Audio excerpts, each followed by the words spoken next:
Hi there, hello, it's me, GreenJab, and welcome to 1.21.6. Continuing in the new drop system, the additions are few, but what has been added is pretty good. Now just because not too much has been added in this drop, that doesn't mean there isn't a lot I have been able to do regarding the fixed mod in this new update on top of other changes I have added since 1.21.5. To get it out of the way, the lead changes, peak. This is an example of a great change, revitalizing an old and underutilized mechanic by just making it better, something that is really in line with what my mod would have done. I know many would also want the ability to tie leads from one fence to another, and although I can see the appeal, I understand that leads are entity driven, so I would leave that in the addition of your hands or some other mod developer. Now for the major addition of this drop, the Happy Ghast. Although I remember being taken aback when I first saw this during Minecraft Live, I really come to appreciate this new addition. And I think it might have just been either the high resolution texture or steampunk-like goggles that threw me off. As I see the art direction of the game is turning to pixel consistent sizes, I found making the goggles actually somewhat transparent helped me make it fit in more, but as this is more of a personal thing, this would just be part of the optional Green Tweaks resource pack. Now as Mojang has finally added a recipe for the saddle, I have removed my recipe, however at the same time, I have made a tweak to the Happy Ghast harness recipe by having it include a saddle, as well as a piece of nether wart. This would make the harness now come after the Happy Ghast itself within progression, but only slightly, as opposed to being able to craft the harness before even entering the nether. And at the same time, I have replaced the horse gear you can find in the nether fortress chests with the harness. Before I go any further, I first want to mention the changes to the fog. Fog can be a very good atmospheric addition to games, if used in moderation, like having it within the Pale Garden. But if I show you a scene in 1.21.5, and then what it looks like in 1.21.6, I don't see how draining the game from half of its colour is a good change, so I have reverted this. The rain, fog and cloud changes are fine though, so I will leave them untouched. The final major addition to this drop is something I think is very cool, but has some missed potential, the player locator bar. The biggest miss, I feel, is a reason to use it within single player by adding the ability for it to display the direction of banners and treasure icons found on the maps you are holding. Especially as in vanilla, you still can't easily tell which direction to head in when off the edge of a map.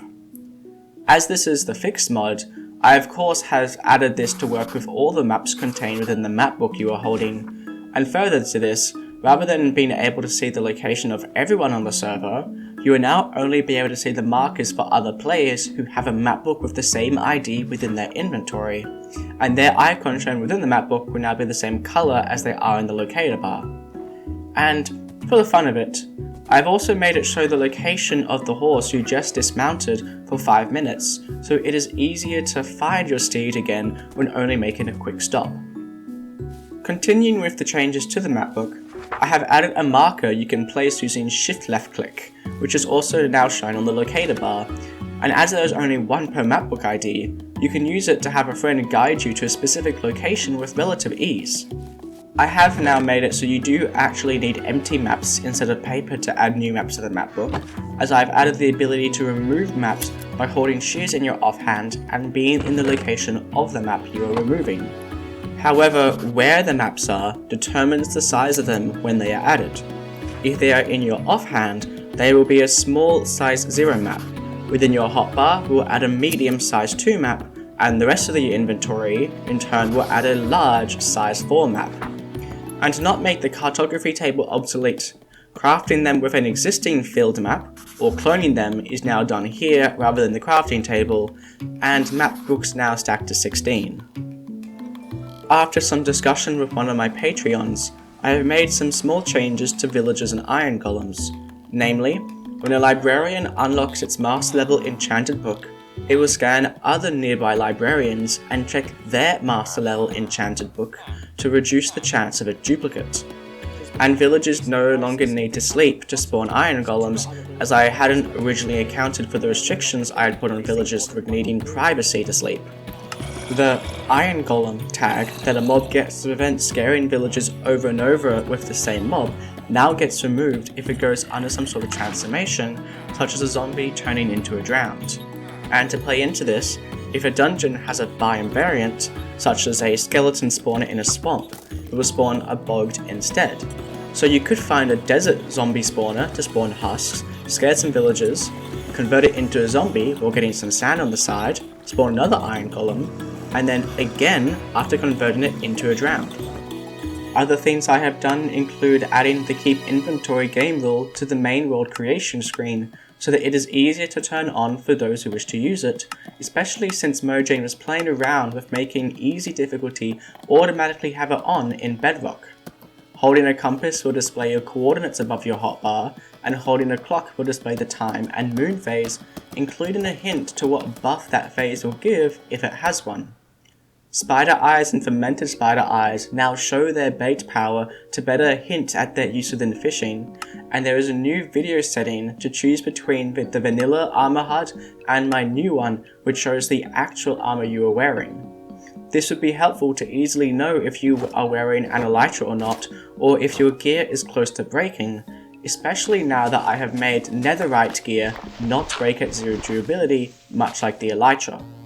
And don't worry, I have made it so that unbreakable gear with cursive binding can be removed once it hits its broken state.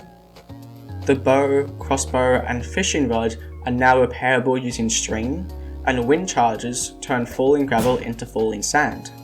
Jump boost has been buffed so that level 1 and 2 allows you to jump 2 and 3 blocks respectively, and breeding horses with potions has been buffed.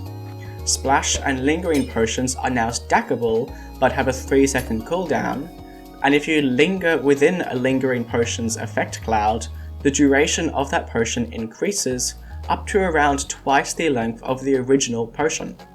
The fletching table now crafts 16 arrows to better fit with Bedrock's cauldron arrow tipping, however piercing arrows lose its effect if it has gone through at least one mob.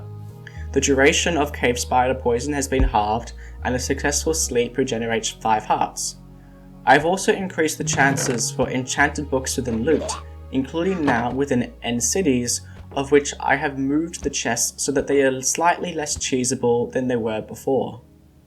As I mentioned in my 1.21.5 video, I recently started a server for Patreons to play together with this mod, and I would encourage you to join. It's cheap, and the more the merrier. One of those players was me, and for the first time in a long time, I felt like I could just play Minecraft. I wasn't rushing to get the best gear or felt like I needed to do things I didn't want to do before I could do the things I wanted to do. I could just explore, build, and play. I was riding a mule with diamond armor everywhere, storing unstackables in bundles, upgrading my gear over time either by finding better loot or adding more enchanted books to my enchanting setup, fishing at the opportune times, using TNT to mine diamonds, and using so many of the other small changes here and there that overall just made my experience feel more complete. If you have watched all my videos and still not given this mod a try, I really encourage you to try it out. As I end this video about the 1.21.6 release, within the Discord there was a certain demand that I backport the mod to 1.21.1, as apparently a lot of other mods have yet to update from that. So in honor of D. Bowser, there is now a 1.21.1 version of the mod for you to go enjoy. That's all for this video. I'll see you in the Discord, on the Patreon server, or in my next video. Thanks for watching.